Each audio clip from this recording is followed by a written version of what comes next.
Hello. Hi, everyone, to Mahogany Honey, the podcast. Thank you for tuning in. Today, we have a special guest.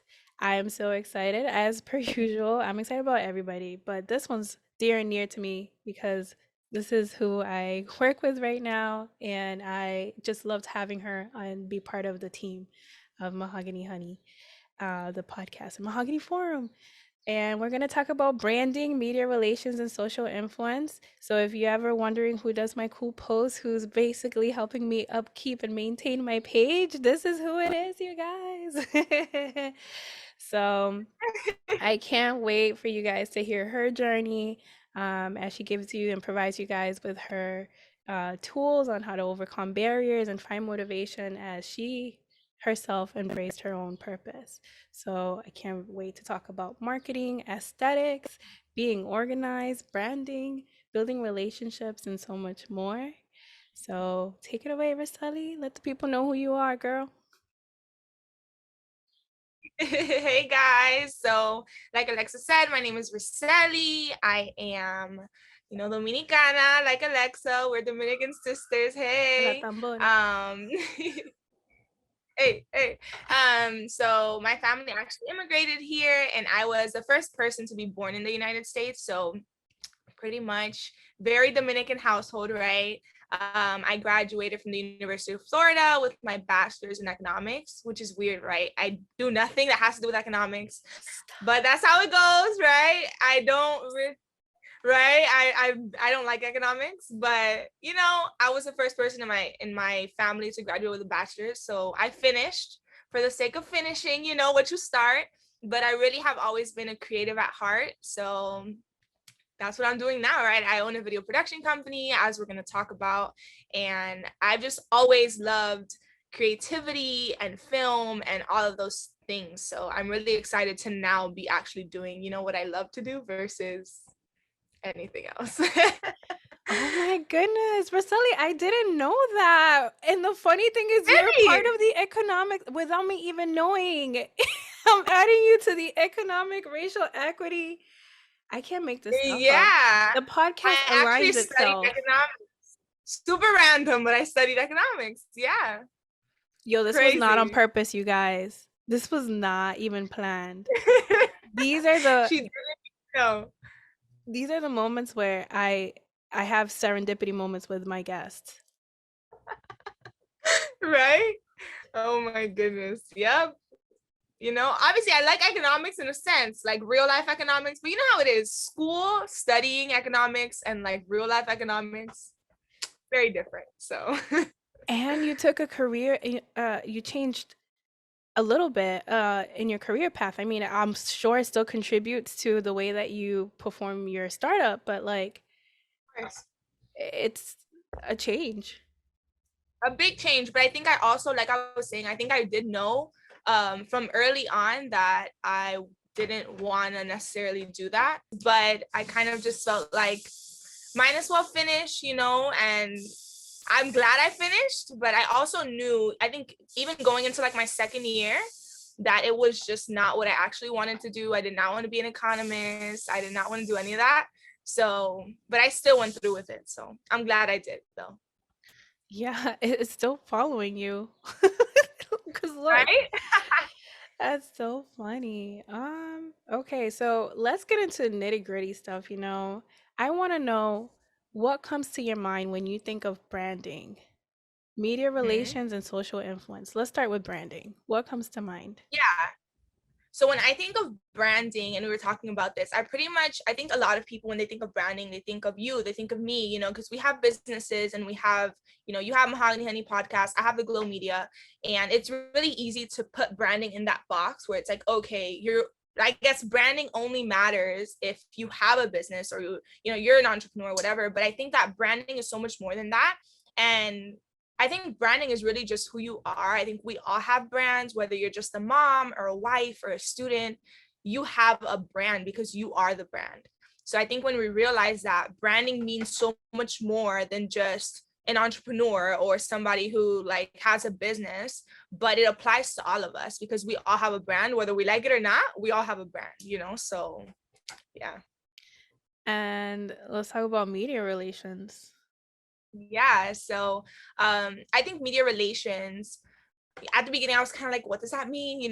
But reality is that we talked about this, right? I'm like a little bit of a type A personality. Like, I kind of want to do things on my own, but when I realized, as I've gone through this journey of, having a business and realizing that relationships are so important to building a sustainable business, and I can't do everything on my own, just like you can't do everything on your own. And I think that when you realize that you need a team to really create a sustainable business, and like, it kind of frees you in a sense, though, right? It's difficult for some of us. I know it's difficult for me because I want to kind of like be in every single detail of everything. Like, for me, from planning the vision to filming to editing, sometimes I want to be 100% involved in every single thing. But then I realized that the reality is that I need different types of relationships with an editor, right? With somebody who's a creative director, maybe, that can help me bring that vision to life in a sustainable way and create a business that lasts, so yeah. Right, and help us expand our business because sometimes as our baby grows, right, our business grows, we need a lot of hands to kind of just help it become what it's supposed to be, Yeah. right? So you don't want to stifle the growth of your business or limit it, um, Mm, because you want to pretty much handle and do everything yourself at times. And I think before we started recording, I talked to you a little bit about my own experience that I had with that, and how that can definitely stifle you in different ways. mm-hmm, I was telling definitely. Rosali that because in transparency, when you're starting a business and you're still trying to find ways to, um, fund it or just, um, pay people who are on your team, when you're still Mm-hmm, a startup and you're trying to figure out how to monetize, some people are balancing a 9 to 5, or they're trying to take mm-hmm, something on full blown. What's your circumstance right now, Rosali? Is it full time or are you balancing a 9 to 5 and also this? mm-hmm. So I actually am doing it full time right now. I officially launched, it hasn't even been a year yet since I officially launched my business. So before then, I was pretty much doing it. I was kind of like, doing the projects, but I wasn't doing it as a business. I was kind of just freelancing. Mm. Um, and ever since I launched, I mean, it's been really good. I've been able to, create a great income, at least a growing income, let's say that, right? A growing income. And I think I also have the support of my family and stuff. So I just graduated college in August of last year. So thank God for the support of your family, though, right? Because if it wasn't for that, I may need to get a 9 to 5, right? But I'm grateful that I'm able to pursue my passions because I know that I have the support of my family. And so I'm able to do that with that support. If it wasn't for that support, I'm not sure I would be able to do it, right? So, A- Agreed. I'm on the same boat as you. If it wasn't for my family and the support that they have, I probably wouldn't be able to do what I'm doing right now as exactly. well. However, in the process of seeking a 9 to 5, there's people who are very, how can I say, fully committed and in their faith in themselves and their belief in themselves to fully rely on themselves to bring about a business. However, Yeah. for me, I'm in progress. I Yeah. My faith is a muscle, Mhm. and right now I'm figuring out, whether to take that path of like to do a 9 to 5, which eventually I'm on that. And I was telling Rosali how there was an opportunity that did come about for a 9 to 5, um, as an assistant director position. And I was this close to getting the position. And Mm. one of the things that they asked me about was, hey, could you do a task for us just to get an idea of your work style? And I said, sure, of course. And I took it on gung ho, like I can do this. And um, they got back to me, and it was the last thing I was just waiting on for them to be like yes or no for me. And like I said, they came back to me and they were like, Uh, thank you. You know, like we love what you did. You came on strong. However, we're gonna move on with someone else. And I was like so heartbroken once again, faced a rejection, heart on the floor, shattered. Because it was something I was very much looking forward to. However, I prayed on it, meditated on it, and I was like, what was it? And the first thing that came to my mind was, you didn't ask for help. You know, you didn't ask for Mm, help. And someone who may be in an assistant director position, you need to know how to share tasks and know how to balance tasks and learn how to explore that. Um, and it's very telling. mm-hmm. That's one of the things that they look into, Yeah. if you're capable of and knowing when to ask for help. So let's talk about social influence. So yeah, let's talk about pretty much social influence and how that may look like to you. Do we realize at times that we are social influencers? Because at times I'm like, look, I'm not the person to come to for everything. Like, I don't know it all, okay? I'm just on here trying to find my purpose. Like, and Right. just trying to share that with you guys. I'm trying to share my journey with you. That's basically what my page is. Um, Yeah. However, it comes a point where whatever you're doing, it starts inspiring other people. So tell us a little bit what your take is on social influence. And I really like that you said that because I think sometimes we only see ourselves as social influencers if we have a huge platform, right? So just like, no, like, what I'm trying to do, like, I mean, me and my 1,000 followers, like, what do you mean? But the reality is that, like, we really are social influencers. If you're inspiring one person, you are a social influencer. And I really believe that. And like we were talking about earlier, let's say even myself, as I work with other people who are inspiring others, right? Like whether it's through a video or through a commercial or through a post, um I feel like it's really important to value the audience that you have. And I think that sometimes we don't do that because we're looking for the next thing. We're looking for the 10K and the 20K and the 30K. But when we really value the audience that we have at the moment, I think that's how we grow it. And like you were saying, oh yeah, I'm just trying to just share my journey. But I think sharing your journey is authentic social influence. That is social influence, and it should be social influence at every level. But I think sometimes when people gain a large audience, they forget to show their human side. And that's where we get, I feel like, so much of the perfectionism on Instagram. But it's like, and even in business, and that's something that we're going to talk about as well that I wanted to share. It's just like in entrepreneurship, we only see the like very, very glamorized version of entrepreneurship. And I think that one of my missions is to share like the real side of entrepreneurship. Sometimes I'm up to 3 a.m. editing, and like that's part of, I know y'all see me maybe in Tulum, but like that's cute, but that's not always entrepreneurship. Reality is entrepreneurship takes work, and it takes sacrifice, and it takes sometimes not going out with your friends and doing things that you want to do. So it's like, I feel like it's so important as social influencers, which we really all are, is to really show the real side and the authentic side of what we're doing. Not that you don't share your wins, but are you ever sharing the sacrifice as well? And I think that that's really important, because then we have this side of like, yeah, quit your job. And it's just like, no, but like maybe don't, because like entrepreneurship is hard. Like maybe having a job is a good thing right now. So I feel like there's so many different aspects to social influence, but I think one of the most important things that I feel like are important to me is sharing the authenticity of your journey. And I think that that's what makes social influence so powerful. Same here. I'm like, I want to share my hiatus moments because we need to take a break from time to time because we're consistently in it. From the minute we wake up Mhm. to the minute we go to sleep, like we might be working.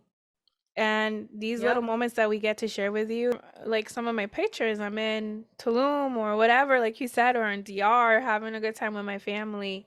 And it's like, no, this is like a moment. This is a very minor moment, and the immense, like the Mhm. majority of what I'm doing Yep. every day. Yeah, and I think So that's so important to share. yeah, because I we do see Mm-hmm. a lot of like social influences on these media pages that it's like, oh, I drive a Range Rover, I do this, doing that, and it's like, yeah, I hope you guys are scrolling down to like when they first started, so you can really see like the levels it took to get to that point. And I'm sure everybody's probably tired of hearing that, like, yeah, I know that, but it's like, no, we can't stress it enough, because even us, we forget when we're in the Mm-hmm. process getting caught up of like, man, I really do wish I was on the yacht right now. Right? Yeah, so that. Mhm. Um, and so for me, when I think of social influence too, I think about I don't know if you think about this too, but like uh and the work that you're doing and the work that you do, because yours is a lot of media related. Mhm. Mine is very hyper focused, as you can see, on Black, Indigenous, people of color, and kind of just bringing more Yeah. visibility and representation to, hey, there's professionals out there, hey, there's business people out there who are doing things, who are doing valuable Mhm. things. And so Yep. let's talk about a little bit of like, who do you mainly serve? Yeah. So really I serve like for-profit businesses. Usually I serve businesses that sell products or services. I work with examples, skincare brands or clothing brands or sometimes realtors. It really just depends.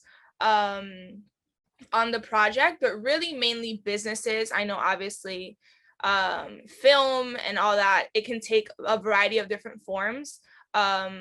But I mainly serve businesses, so I'm not the wedding videographer, not that. So really I focus on businesses, and I think you had asked me why, and I think the reason why is because I've always been very passionate about entrepreneurship and like really, I guess, helping people create that time and financial freedom, that we're all looking for. So I feel like I've always been passionate about that. All of my family are entrepreneurs. Like my uncle owns a jewelry shop and my mom owns a real estate business. My grandma owned like 3 hair salons. So I feel like there was Dominicana al fin, right? Um, so I feel like I've always been really passionate about entrepreneurship, and with the knowledge that I've gained, even through college, I think I'm able to do entrepreneurship and help people create something that really elevates their business on a different level. I think sometimes people, like, let's say my family, I think a lot of entrepreneurship has been out of need, in a sense. Like, I'm an immigrant, there's really no other way for me to get ahead other than starting a business. But now when you're doing things not out of need necessarily, but more out of passion, you're able to really create something that's amazing. So I feel like with the grit that I was taught and the hard work, right? But then at the same time now, like, I'm choosing something that I'm passionate in because I have that choice.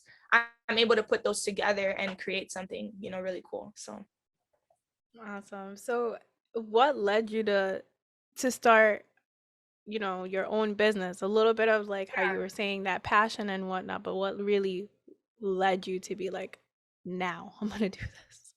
yeah. I think for a while I was just like, obviously, like I said, my entire family is like entrepreneurs, so it's very like my home culture is very like, you are not working for nobody, like, get your life type of vibe, like you need to create your own like financial freedom type of thing. So I think that that's always something that I had in the back of my head, like, Sally, like what do you like, and it really all started, which I don't really talk about this often, but I think it all really started with a YouTube channel. And I started that YouTube channel. I still have it, but now it's been in a hiatus because now I'm obviously the person I was 3 years ago and the person I am now is very different. I don't have time to just be making videos about random stuff. But I think that YouTube channel really started my passion for film and my passion for like editing and all of that. So it was really like at the beginning of quarantine, I started kind of like asking myself, like, what do I love? And I was reading a book by John C. Maxwell, and he said something that I think sparked everything inside of me. And it said, find something that you would do for free and get so good at it that people pay you for it.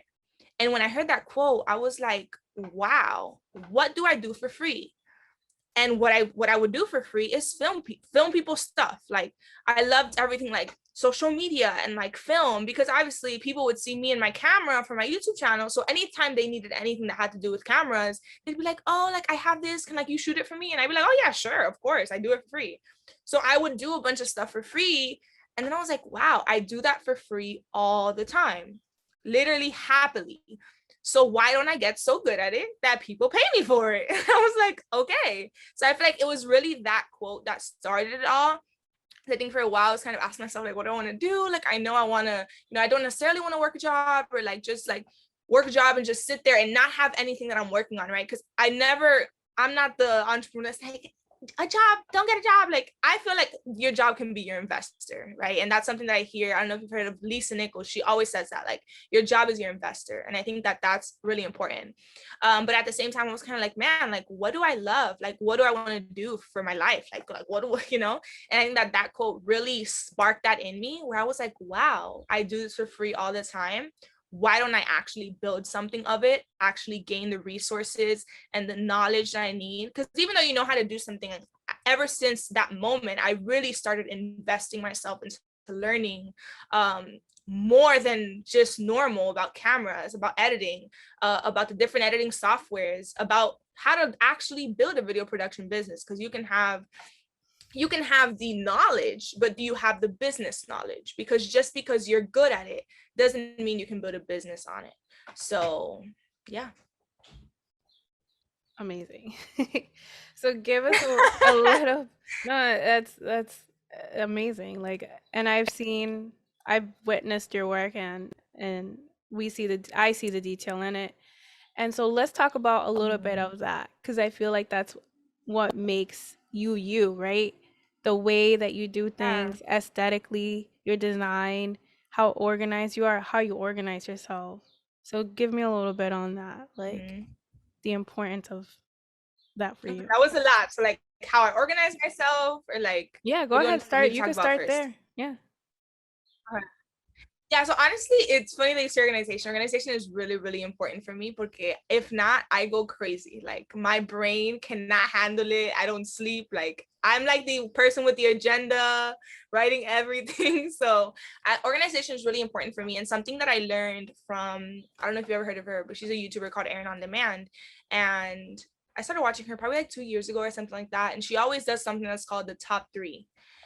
And ever since then, every morning or every night before the day after, I always write down my top three. Because I think sometimes, especially as entrepreneurs, like, we have so much going on. I can do a million things tomorrow. Like, I have a lot to do, let's be real, right? But I think when you kind of like, okay, I have all that to do, but if I can have a successful day, three top things, what am I going to do? And I think that that has really helped me to be not busy but productive. Like, instead of doing a bunch of little tasks and like, oh, okay, yeah, I did this, oh, check, check, check, but then you're at the end of your day and you're like, I didn't really do anything that's moving me forward. So that's something that I've incorporated that has really helped me. Every night before the next day, I write my top three. Okay, what do I have to do? 1, 2, 3. I get those done. I had a successful day. So I think that that's been really important for me.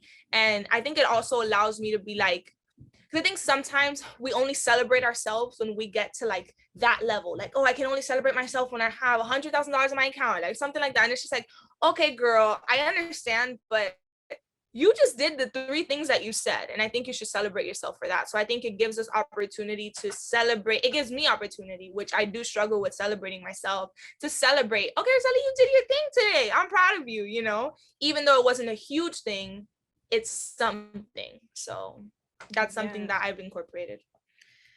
And tell us a little bit about design. Like, what influences the way that you style your graphics, the way that you shoot your videos, the way, like, what is it that you use, and like aesthetically, like,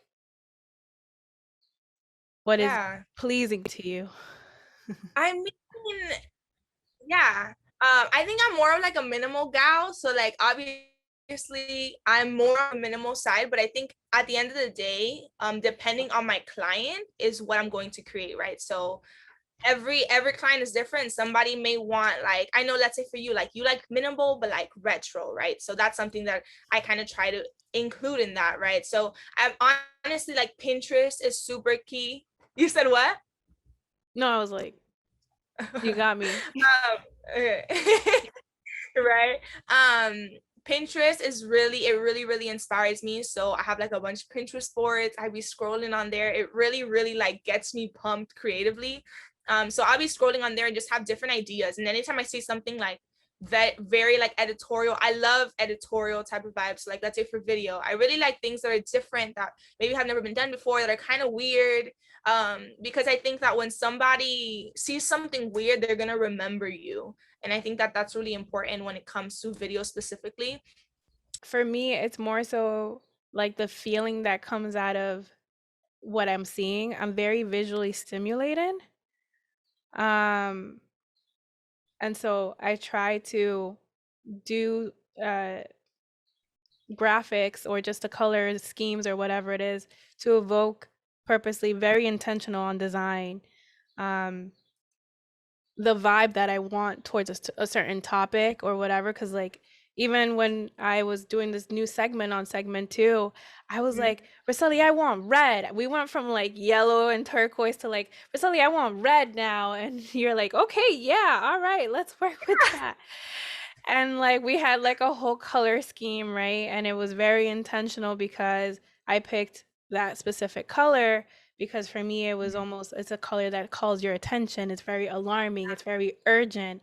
And I think that when we talk about economic racial equity, it's very urgent for me that we really Mhm. have these conversations. So Yeah. just being intentional of how you brand yourself and market yourself out there, and like those things, would you say that those things are um purpose, especially like the way that the algorithms now are set up, like is that, would you say, is important?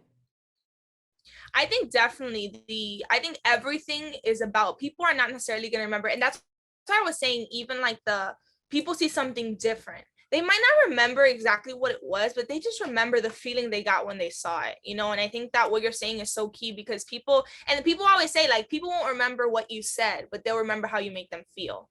And I think that that's really important, not just in branding, but in life, right? Like a kid that I talked to might not remember exactly what I said, but if I speak to them with kindness, later on in life, they'll be like, wow, I really like that girl. I don't know why, but like, I really like her, you know?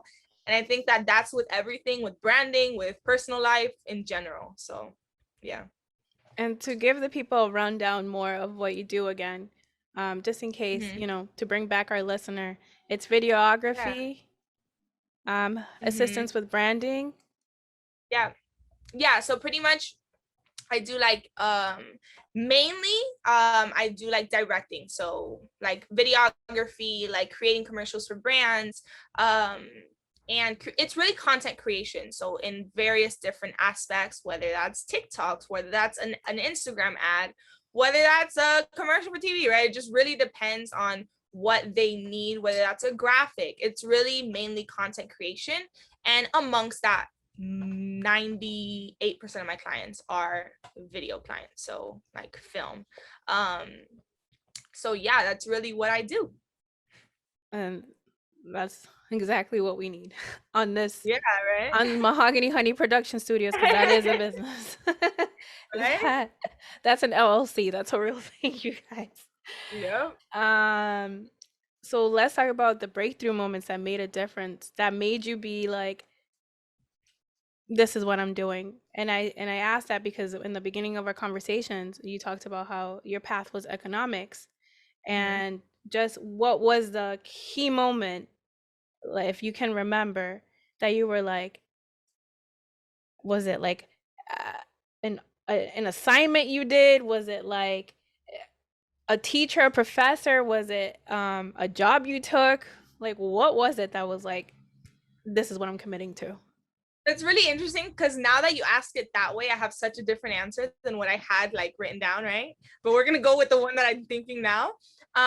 It's really interesting that you asked that, because I guess this wasn't even in my memory, but I remember being at the University of Florida, And obviously everyone there is like super smart and like very like, I want to get the highest paying job and like whatever, right? Which is awesome. I love that. But I remember always feeling very like, in a sense, like misplaced. Like I didn't know, like when you asked me what I wanted to do, I'm like, I'm sorry, but I don't want any of your jobs. That's kind of how I felt. Like I don't want any of it, Mm. honestly, to be. But I also felt very uncomfortable speaking that, because I would be looked like, what do you mean, girl? You don't want to work at the Hilton or be? I'm like, no, I don't. I don't want to work anywhere that you guys are offering me, you know? And so I feel like I remember going to this, it was kind of like one of those places that you go and there's a bunch of different companies and you try to get an interview. And everybody in my, I would think I was a junior at the time, everybody was doing it. And I was like, wow, I guess I have to do it too. You know, I don't really want to. And I have no desire for any of these jobs, but I'm still going to go because that's what a UF student is supposed to do. Right. So I go, I have my little suit on and whatever. And I remember getting an interview with the company, and I go to the interview, and I just remember leaving the interview like, I don't know, I feel like I had just done so much to try to fit in with like what a student at the University of Florida would look like, that after the interview, I was just like, I'm not doing this anymore. I literally was just like, I'm not doing this anymore. I was like, forget the resume, forget the this. I'm not doing this anymore because this is not my real desire. I'm doing this to try to not look crazy in front of all these smart people. Like, that's really what I'm doing. And so I think after that moment, I was just like, I don't feel like doing this. I literally have no desire. Like, you know, in the interview, they're asking, oh, why do you want to work here? Like, I honestly don't want to. I'm not going to tell you that, but like, I don't want your job, you know? And I feel like that was like a breakthrough moment. Not that I realized what I wanted to do, but that I realized what I didn't want to do. And I just felt like I kind of freed myself of trying to live up to these expectations of other people, where I was like, it's okay if they look at me weird. It's okay. Like, I don't, it's fine. I was just over it at that point. And I was just like, I'm not sure what I want to do, but I know it's not that. So I'm done trying to like do all these things and feeling so much pressure to have it all figured out at freaking 19 years old when I don't have it all figured out. And that's okay, you know? That's okay. And I feel like that was like a really breakthrough moment where I was kind of like okay with not having it all together, not knowing, because reality is that in college, this is a very freeing statement. Nobody really knows what they're doing. Everybody's just acting like they know what they're doing, you know? That's just really usually what happens. Everybody acts like they know exactly what job they want. Then they get it and they're miserable, you know? It's like you don't usually know because we're all growing and we're all evolving. The person that you are now is not the person you're going to be in 5 years, you know? So I think when we free ourselves of like trying to fit in and like, it's just like, you don't want to do that, and don't do that. Like, what do you want to do? Like, read books, try to find what your passion is. And I think that that's really important when you're not doing things to make somebody, to like impress somebody else. Like, am I happy with myself? Am I happy with what I'm doing? And I think when we ask ourselves that, that's what's super freeing and has been super freeing for me. So what do you so with that said, so what would do you aspire for your clients to take away from your business? Like what is the mission of your business? Pretty much. Yeah. I mean, the mission of my business is really just to use my gifts to impact and elevate others. And I think that I really want people to honestly do the same. Like, we all have God-given gifts, right? I believe they're God-given, right? And it's like, I think sometimes we live our lives kind of like, oh, like the, you know, just going about like every day, like if we have forever, you know. But it's like, man, when we realize that like God has put so much in us to impact the world, but like, are we actually doing something to get it out? Because he's not going to do it for us, you know. And I think something that, the thing that I had written down about breakthrough was that, what a breakthrough moment that I had was just, I think so often we feel like in order to be an entrepreneur, we have to like remake the wheel. Like, we have to create a new wheel and like do all these things. And no, because why would I do that? There's a billion people doing it. Like, why would I like try to do video when I know a billion people trying to do video? Like, that's so stupid, you know? Why would I try to start a video production company? So many people already do that. I think a breakthrough moment for me was when I realized like the market is not too oversaturated, like that's not real, because the sauce that I bring to the table is different than everybody else. Nobody can do it like me. Nobody can do it like you, right? So it's like when we realize that, and I think a lot of people feel that way, like how many, I don't know, t-shirt companies are there? But each one can be successful in its own way. So it's like, I think when we realize that, how many podcasts are there? A lot. But each one can be successful in its own way, right? Just because I can start a podcast right now and be very successful. It doesn't matter that there's thousands of podcasts out there. So I think when we realize that, and we just, I guess, act in faith and not in fear of what could not happen. Like, what if it doesn't work? Okay, but what if it does work? You know? So. Very much so. Very much so. The funny thing is when I did my podcast, I didn't even think that's true. There's so many podcasts out there, but that didn't even cross my mind. Mine was just like, yo, I have so much lived experiences. Wow. Even prior and even right now. Like the one I just shared with you, that was just like a week ago. And Mm. I'm like, I need to share this because people need to know like some of my L's I've been taking. Like, hey, that can be an L. Hey, look out, just be mindful. Like that's just always who I've been at the core. And so like Mm. I felt great that I had a safe space to do that. And I had to create it though. It wasn't there. I had to Right? create it. So I completely I get it. That's huge. Mm-hmm. And when going back to you, of Mm-hmm. course,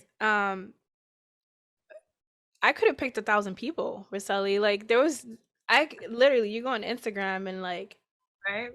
but I was just like, no, like this is who I want. I don't know why, but this is who I want. Like, so like there's something.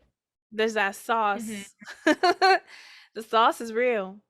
The sauce is very real. So don't please listen. Please tune in. Like if you're listening, this is the key highlight moment of the podcast episode. Uh, Right. so let's talk about personal or professional losses since we're already on the topic and wins along the way. You heard my L this week. What has been some L's or wins actually, um, either Mm. personally or professionally since you started GloMedia? A lot of losses, a lot of wins. I think a loss is that I'm like a little bit of a workaholic, So I'm like really I think I'm a very disciplined person, but I think sometimes it can be a very negative thing because I get so sucked into my work that like I find my value in my work. And when work isn't going well, it's like, obviously it's great when I have 7 clients in a month, but what about the month where I have 2? Like, am I still just as valuable? And I think that I've really had to reflect and be really intentional with reminding myself that my value doesn't come from how many clients I get or how much money I'm making, but it really just comes from me. Like, with a business or without a business, my value is the same. But I think that regardless of me saying that, I don't think I always believe that, right? It's easy to say it because, yeah, we know Mm, it to be true. facts.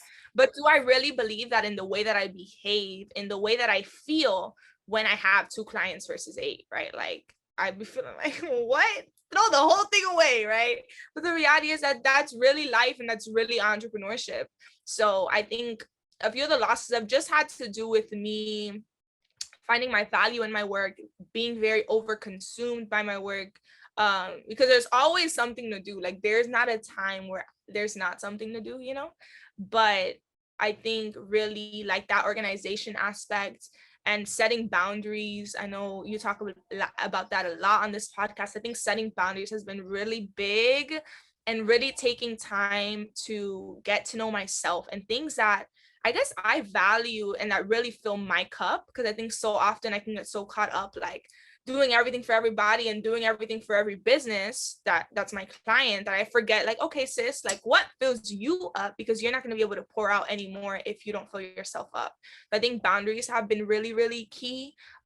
taking the time to, like, something that I love to do is go to the sunset and read. I sit at the sunset, I read a book, and I really enjoy that. But I think whenever I first started my business, I stopped doing that. I would do it before, but now I had so much to do that I'm like, who's gonna go to the sunset and read what? Are you crazy? I have like so many clients trying to hit me up, like, what do you mean?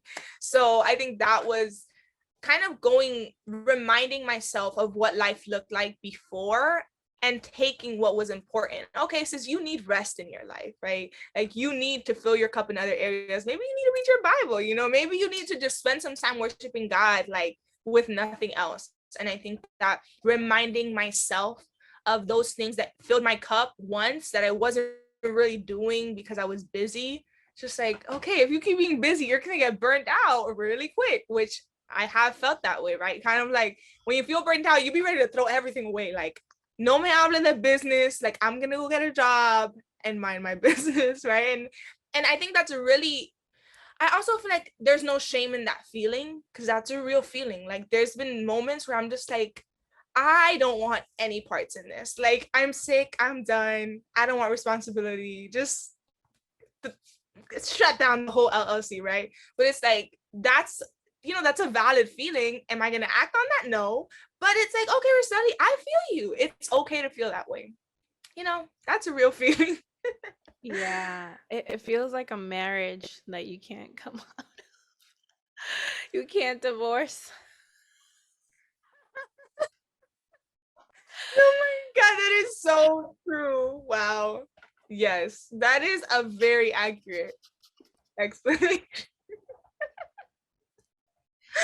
Oh my goodness. I know you felt that way too, girl. Very much so. Right? Very much so. Mm-hmm. Especially when you're in the process of monetizing it, you're like, Mm-hmm. where? Like, Yeah. is this it? Like, but something Yeah, definitely. is like, sigue, keep going. I'm just like, Yeah, exactly. And I think that that's so important, because I think what we see, and we were talking about this, like, what we see on social media is like fast success. Like, in a year, they went from 0 to 1 million, and oh my God. And it's just like, that is nice, but like, that's not really what happens to most people. And I think that there's so much beauty in the process, because yes, that's nice, but like, who are you, like, when nobody's watching? Have you built up the character to sustain this $1 million business? And I think of right now, like, if okay, let's say I pray for all these things, but if, like, God brought me maybe the clients I'm praying for, I'd be like, they're paying me $20,000, and like, what am I supposed to do? I still have issues with not relying on my team. I still have issues with doing everything myself. Honey, when you got a $20,000 client, you can't do everything yourself, right? So it's like, yeah, it's easy to pray for something and want something, but it's like, are you in that process becoming the person who can sustain that? Because yeah, then God gives it to me and I lose it, and now I have a bad reputation in this business because I can't sustain it. It's like, right. you know what, I'll take the pruning. I'll take the growing and processing, so that when I get there, I'm sustained there, versus getting there and losing it. And taking your time too of like, um, deciding who comes on your team. Not Mm, because at times it could be you don't want to get to the point either where you're so overwhelmed over your head with work that you're like, okay, you come help me, like whoever, please, somebody. I don't want to get to that point either, because then like that's gonna be double the work. Because then yep. what if that doesn't work out? If that's not the aligned, person that you're supposed to be working with. So like Mm-hmm. also knowing how you said like there's beauty in the pace and getting Mm. to know your team, whoever you're deciding to bring on board, and building like relationships with them. And because trust is a big Yeah. thing, when I Mm-hmm. first had, I'm going to be transparent right now, when I first had you come on, for me, trust is very big. And I was like, yeah, but it's a two-way street. Like she needs to trust you too, that you're going to allow her to work and do her job. Because I've been in that position too, where Wow. I'm alpha just like you, and I've Mm-hmm. been in situations where I was micromanaged, and I was like, I can't do my job because you won't let me. you know? Wow. And so I came, thank God, thankfully, like, came down on me with that and was like, remember how you wanted to be treated when you were her, or if you were in that situation and working and doing a service for someone. Wow, that's big. I guess like that's really big. I'm like shook by it because that's so important because I hate being micromanaged, right? Like as I alphas, do usually too. we're very like I hate, but at the same time, I'm the micromanager half the time. So it's like, how do you feel when someone tries to do that to you? When you remember that, you're like, you know what? I'm not gonna do that anymore because you remember how you feel when that's being done to you. You know. Right. Yeah, exactly. So building trust is a real thing. Having Mm-hmm. trust in whoever you're hiring, and also having trust in whoever is leading you too, because maybe they're giving you this task or they're doing this just to um guide you in the direction that you're supposed to be going into, Mm-hmm. you know. Um so with that said, let's talk about our views on urban economic equity. Yeah. Um You know, I know that you had asked me earlier what was my view on urban economic equity, and I was telling you, for me, you reside in Miami, and I'm currently in Massachusetts. So where I'm at is very rural compared to where you're at. And so we were Mm-hmm. talking about the impact of your business and what it Mm-hmm. has in regards to the way that you charge, or you might um, go about your business, or how you monetize it, or just overall what you feel fitted in order to do the job that you need to do, right? Because of where you Mm-hmm. might reside, and just not limiting yourself either to who you work with. Thankfully, like, your job allows you to work remotely, right? To work Yeah. and with all different types of clients. So let's talk a little bit about that. Like, what does that mean for you? Yeah, and obviously, like you were saying, like when I first heard this, I'm like, so what do you mean by that, right? But I think once you explain it, it's so important. And even what you were talking about being able to monetize yourself in different ways. And I think so often we kind of put ourselves in a box of like, you know what I mean? Like, oh no, da, da, da. But it's like, man, I remember when you reached out to me, I'm like, oh my God, like she lives where? Like, what? Obviously, you were my first client somewhere other than Miami. And I'm just like, wow, pero I'm like, oh my God, you know? But it's so cool that we're able to do that. And even at the same time, like you were saying, I think city, right, Miami, which is very, very city, versus somewhere else, it's very different. And I think it's important to take that into consideration, right? Um, and I think for me as well, let's say with a project that I really take into consideration what that project is gonna is it's not just about the current moment, but what that project can lead to. So I think sometimes, right, like as business owners, yes, you need to make your money, right? Obviously, you don't work for free. But I think that so often I really do take into consideration, like, man, if I take on this project, how many clients can this project bring me? And I think that's really important when you're thinking about pricing. And even like, obviously, you live in Boston, I live here. It's like, okay, obviously, pricing is different, right?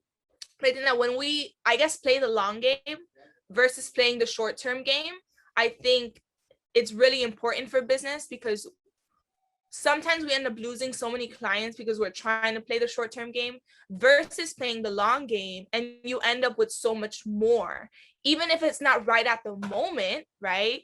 But in the long term, you're gaining so much more by, it doesn't mean you have to do that for everybody, but if you really feel like this client is going to bring you, obviously this is for the entrepreneurs, if you feel like this client is going to bring you more than just what it looks like at face value, it's important to take that into consideration. And I feel like that has really helped me as well. It's like, okay, I'll take that into consideration because if I want more clients like this person, maybe their budget isn't as high as I would like it to be. Maybe it's lower than what I would usually do.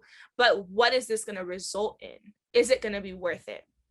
And I think when we think about that, it's like, okay, this is going to be worth it. So even though I might not be gaining everything now, in the long term, I'm gaining more, you know? So I think that's important to take into consideration.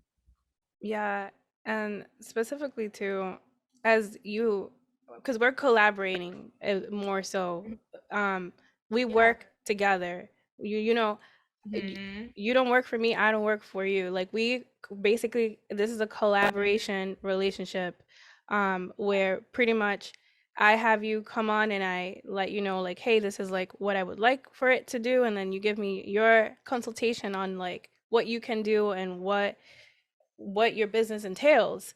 And so Yeah. from there, when I put the word urban in front of the economic equity, um I do that on purpose because at times, and this is very transparent and real, um as we know, the word urban comes from working with inner cities, different diversities, working with different cultural backgrounds, and specifically at times that may be the marginalized community, right? And so I was saying how important for it is for us to advocate for our prices and what we Mm-hmm. value ourselves to be worth, you know? But at the same time, um, also keeping in mind like certain clients, if you want to really have that equity, certain clients may require different needs. Things. They may have different needs from another client or whatnot. Mm-hmm. And it's not the same business. Like I'm a podcast compared to someone who may Right. be something else, you know? Yeah. And hopefully as things grow, as I grow, you Mm-hmm. grow with me. That's the whole purpose, right? Yeah. But I'm not going to be able to grow if if it's above me, Mm-hmm. like above a mean that you may not be able to like afford. So being very intentional and mindful of who you're working with too. I think it's major. Mm-hmm. And I hope that listeners can take Yeah. away when you're actually going out there creating these media relations with and collaborating with other people and starting to And I think create your that. own equity and Mm-hmm. economic equity. Right. And something that's really important for me is authenticity. Like, I think I'll take, like, when somebody, even, when I'm on a call with somebody, they just tell me their budget, I can work with that so much more, because reality is that everybody has something in mind, but I think sometimes people are like, oh, and it's just like, man, when somebody is just like, hey, this is what I can do, I really want to work with you.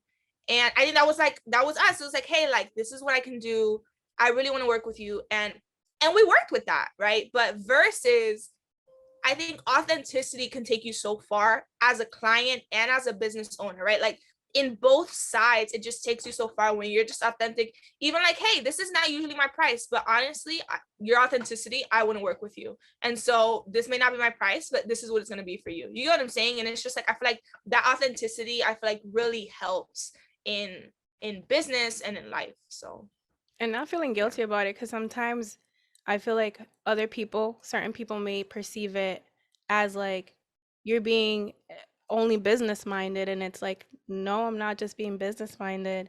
If you really take the time aside to talk to me and flesh it out, you can get a better idea. But it's like Yep. you have to want to take the time to do that, you know? Mm-hmm. Um, Right. and realize why that person might be requesting what they're requesting, or learning more as to why that person maybe may not be able to meet that need or whatever. So like if it's your business, you decide how you go about it Right. and having those Mm-hmm. things in mind. Exactly. So major. Um so major. Yeah, no, seriously. But tell us a little bit aside from that, if you had anything else to add on about that, let me know. But I do want to move on and talk about like what was the response from your family and friends when you decided to start your own business? Yeah. I think it was a mixed response. I think with any business, some people are very supportive and other people, I guess, don't really understand. Because I wouldn't say not supportive. I think everybody was supportive in a sense, just in their own way, right? Because some people don't understand it. Like, my grandma may not really understand that I'm in my room editing and I'm like making money off of that. Like, what do you mean? You have to, like, even though she's entrepreneurship minded, to her it was entrepreneurship in a very physical sense, right? Like, I own Mm, a hair salon, right? So I think sometimes people may not understand the concept, especially older people, right, of like, I guess, what business can look like nowadays. But I think I did have a lot of support, a little confusion, right, a little like but I think that I took it all with like a grain of salt, and something that I've I guess I've realized and I've worked on is that it's like if you live for the applause of people, you'll die like at their criticism. I don't know exactly what the quote is, but it's kind of like, man, yes, it's awesome if you applaud me for what I'm doing, but I can't live for your applause, because then when you criticize me, it's gonna hit me, right? So it's kind of like, I think I've gotten to a place where like applause, criticism, I'm kind of just like, thank you, and like move on and move forward. And not get too excited about the applause and not get too down about the criticism. It's kind of just like this like middle ground where it's like, I appreciate it, okay, and I kind of move forward. That's Right. so funny because that really could be me too at times. And I think probably other people too can Yeah, relate to that. definitely. Um, and it's always very that's why it's important to know who you keep around you too, because you don't want too much of something either. You don't want people always also like with too much to say, too much criticism, Mhm. or also like too much of like, oh, you're doing great, honey. Like Yeah, you're like, yes, ma'am. Yeah. the what is it? The mean girl's mom. Like you're great, Oh, honey. you're Like doing great, sweetie. you're doing great. And it's like, Okay. might want to bring it down a little Yeah, bit. yeah, definitely. But yeah, finding a balance. But Yeah, I hear you. And so tell us about your strengths and what is a work in progress right now. right. I think my work in progress is being a better listener. I guess even growing up in like a very Dominican household, it's very like, which I can appreciate in a sense, but I think it's also something I have to work on. Kind of like that very like talk over each other and like, it's just like, it's normal. So it's like, to me, it's like, what do you mean? Like, we're feeling each other's vibe, like we're talking over each other. It's only because I'm interested in the conversation, type of thing. I feel like, to me, talking over somebody is just because I'm eager and I'm excited to be talking to you. But I think that's also lack of listening, because I'm only listening to respond and not to understand. So I think really finding that balance between, yeah, it's part of culture and it's great, but then at the same time, like, it's bleeding into other areas of my life where I'm not really listening to people when they actually have something, like when we're having, let's say, a heart to heart, right? So I'm applying that same thing when we're having a party to a heart to heart, and it's not the same. And I think, like we talked about earlier, I think one of my strengths is that I'm really disciplined, when it comes to work, when it comes to, I think even in life, like working out and stuff like that, I can really like turn the switch on in my brain that's like, I don't care if you feel like it, you're doing it, type of thing, which I think is a strength. But like we talked about earlier as well, I think can also be a weakness, because you're so like that, like discipline mode at all times. And it's just like, girl, like unclench your booty cheeks. Like, it's okay. You can live life and not be so like so stern. I'm a So follow that's along something that too. I've been like, okay, there's a balance. This, discipline is important, but at the same time, just chilling and not doing nothing is important too.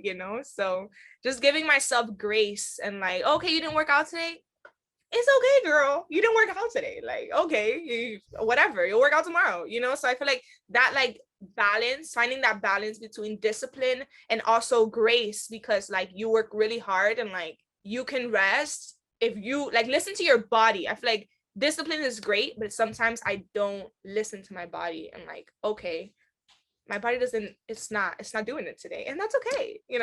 So Yeah. No, that's major. Because I be yeah. trying to force myself sometimes. And my body's like, shut down. Stop. Stop, right. But I have things Yes. to do. Let me be great. Right? Yeah, Abs- that's real. Absolutely. And then my last but not least question is your view on generational worth and letting us know where you are at in your journey now. Yeah. I mean, I really value generational wealth, and I feel like it's something that I'm really passionate about.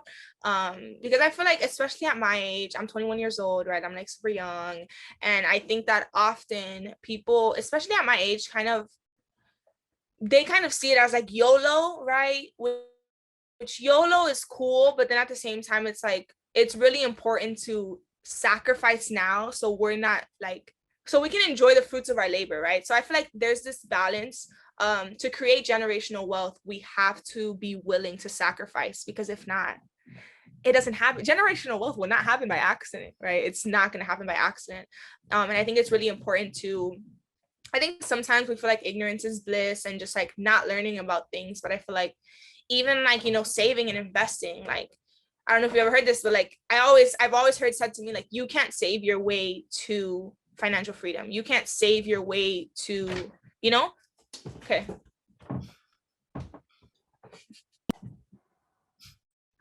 I don't know if you ever heard, but like, you know what they say, like, you can't save your way to financial freedom. And I feel like that's really been something that I've taken seriously. And it's important to, it's like knowledge is cool, but you know how they say, like, it's really applied knowledge that's power, you know? So learning about all the things like investing and things that can actually create generational wealth. And then at the same time applying it, because like, okay, I know all these things, but am I applying it? So I feel like that's been big for me, gaining the knowledge, because I think sometimes we're fearful because we are not knowledgeable, not necessarily because we're really fearful. So whenever you gain the knowledge, then we're able to apply it. So I think that's where I've been, and that's kind of like my view on generational wealth. I think it's important to sacrifice now, enjoy yourself, but really take into consideration, like, if I continue to do what I'm doing, where am I going to be in 20 years, right? It's like, I mean, that's important, right? No. So that balance. And I know you said, what were you saying?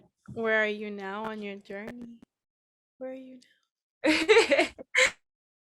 Honestly, now I'm just really growing as, you know, as a business owner, as a person. I don't know, I'm just learning, really learning a lot about myself, learning a lot about myself as a leader. I think sometimes learning a lot about my emotions. I know it's not even the topic, but I think that's important. I think it's helped me to be able to be a better entrepreneur, right? Because it really is all one, like, it's all so interconnected. I think for so long, something that I feel like is part of my story is, like, for so long I saw like emotions as like a really big weakness. Like, I thought like you can't be a strong woman and show emotions at the same time, right? Because in my family and in my culture, it's like women don't say nothing, they get cheated on 1,000 times and they like just stick it through. And you know, that's just the Dominican culture. And I feel like that was what I believed. I was like, oh, okay, so like that's what a strong woman is. And there is strength in that. I'm not saying there isn't, but that's not the strong woman I want to be. I want to be a strong woman who is strong enough to say, hey, I'm feeling really burnt out today, so I'm going to close my computer and I'm not going to work. You know what? I'm feeling really disrespected, so I'm going to go and have a conversation with that person, not just ignore it. So I think that's really like, not that there's anything wrong with what people have done, but just really redefining what strong woman means to me has been really important in my journey. And it's all interconnected. Like I said, like, that's helped me become a better business owner. That's helped me make more money. That's helped me, like, reality is that that's helped me in every area. So I think once we really like, it's easy to say, oh yeah, like, I think really what you are on the inside is what you reflect, right? Like, I don't think you can make 10K a month without like being that first on the inside. You know what I'm saying? I think that's so important. Like, sometimes we focus so much on like the numbers, but it's like, what is the root? Do you believe you can make that? Like, what is the root issue? And I think so often we kind of don't talk about that and just talk about all the things you have to do to get there. But it's like, yeah, but like, are you working on you on the inside? Because really the outside only reflects what's on the inside. So yeah, I've just been working on me, you know. That's where I'm at. Word, you guys, now you know where Roseli is at and where she's at her in her journey, and where hopefully we can be a part of and witness her, witness us, Yeah, because right. bro, Yeah. yeah. And I feel Yeah. like at times God may put you in certain situations and relationships or collaborations for a reason. Mm-hmm. And you just, learn from each other. And no matter how old you may be, because I may be 10 years older than you, but at the same time, I feel like you have so much wisdom that I'm learning from. Mhm. And it's like, please, that's one of the things I can't help but like say that I learned too. Like, don't think because you're a certain age or you're at a certain point in your life, or you're at a different stage in your journey or whatever, that you can't learn from someone older or younger from you. Um, there Mm, has to be mutual respect at the end of the day there. That's the thing. Don't that's think because you're older that like you deserve a certain like respect or whatever. Like I think that things are very much earned. Like I don't I that's don't good. I don't I wish somebody told me that 5 years ago, okay? Because it's like, man, that really stops you. Those like limiting beliefs really stop you believing, like, oh, I'm too young to do that, or I'm too old to do that, I'm too this. And it's like, girl, no, you're perfect. listen. It took me up to when was it, 28? At 28 was when I figured out that I wanted to change my path. Because I was Mm, constantly on the go, go, go, go, go, get this done, and then at 28, there was like an intervention, a divine wow. intervention, where it was like, Mhm. stop, you're not gonna be able to like survive. You know how some people have like substance abuse intervention or whatever, to like whatever their thing may be. Mine was like how you said, my Mhm. kryptonite is work. And God was like, this is your Mm. drug. Stop. Wow. Like divine intervention. And even when I'm sad, like it's my go-to. Like I rely on my work. Like what am I gonna do? Like that song from Solange, um like Cranes in the Sky, that she's like, I try to work it away, but that only made me sadder or Yes. whatever it was. And I was Oh, like, I know that song. It's so good. Solange, take my edges. They're yours. Right? But yeah. So that's, but okay, give us your takeaways, any Yeah. suggestions, tools, advice, and where can we find you? Yeah, I mean, I think my biggest takeaway, I guess that I wish somebody told me is like the market isn't too oversaturated for you. Like whatever your passion is, there's room for you. There's room at the table for you. Like what you bring to the table is so different than anybody else. And just stay in your lane. Like I think that's so important, and I have to remind myself of that every single day. Like stay in your lane. Like it's like that. Their lane is their lane. My lane is my lane. There's no need for me to compare, or it's just we're different, right? And we're on different paths, and like they might be ahead, it doesn't matter. I'm here and they're there. And I think it's so important, like whenever you stay in your lane and you're just focused on what God has given you to do, you have no time to be comparing. So there's room for you. I feel like that's just my takeaway. Like that's been so important for me. And even though it's never, but at the same time, don't shame yourself if you do compare for a moment, because it happens, right? Like that's real. But just continuously remind yourself, whether that's through affirmations or journaling or your wallpaper on your phone, like that there is room for you, and your lane and somebody else's lane are so different. So I would say that's my takeaway. Awesome. And where can we find you? Yeah, so you can find me on Instagram at Ricelia Estela, Ricelyeestela. Same thing for YouTube. We'll have the stuff in the description, obviously. I'm the one who does that. So on YouTube as well, like I said, I haven't posted in like a few months, but I've been working on some new videos. Obviously, now they have to do with like entrepreneurship and, my company and like kind of like the behind the scenes and whatever. So that's kind of the lane where I'm going with YouTube now. So yeah, and obviously my business at TheGloMedia on Instagram, and also my website is theglomedia.com. So that's where you can find me. And you'll have this content to add onto your page too. Right? And any Yeah. resources and references that helped you get to where you are now, for example, any books, any websites, any gurus, any YouTube gurus, or whoever that keep you motivated, or Yeah, I think someone that spirituality. has, yeah. Someone that has really impacted me, I don't know if you guys have ever heard of her, but her name is Lisa Nichols. I just finished reading her book called Abundance Now, and that book is life changing. Okay, after the Bible, that is the book. Okay, that's amazing. I love that book. So that book has really changed me. It's a really I think what's the difference is I feel like sometimes we read books and we kind of don't apply anything, but it's a very applicable book. Like she's like, okay, do this. Okay, there's this visualization, like da, da, da, like very very applicable, which I feel like is really important. So that book has really changed me. Boundaries, the book called Boundaries is I really have good that one. too. There's so That one many is books, good. okay? They'll be in the description, but there's so many good books. Reading is so important. And I would say this is not necessarily a resource, but I think having a morning routine has been so important to keep me sane as an entrepreneur, right? Like really taking, it can be 15 minutes, it can be 30 minutes, it can be 5 minutes, just whatever you can do. But I think that has been really important for me to stay sane and focused and not get burnt out, right? Like those 30 minutes I need them or I'm not the same person. So I was saying that can be a lot of different things. For me, it may be reading my Bible, journaling, and affirmations. For somebody else, it may be mean just meditating. For somebody else, it just depends on you. But I think that has been really key for me. So yeah. Or listening to a podcast. Wink, wink. Right? Or listen to a podcast. Yes, right? Mahogany Honey podcast to be exact. But this has been Right. so great, and I loved having you on. I learn from all of my guest speakers. I really do every time, and there's always a serendipitous moment. And I'm so happy for it. And thank you, Roseli, for doing this and coming on board. Super appreciated.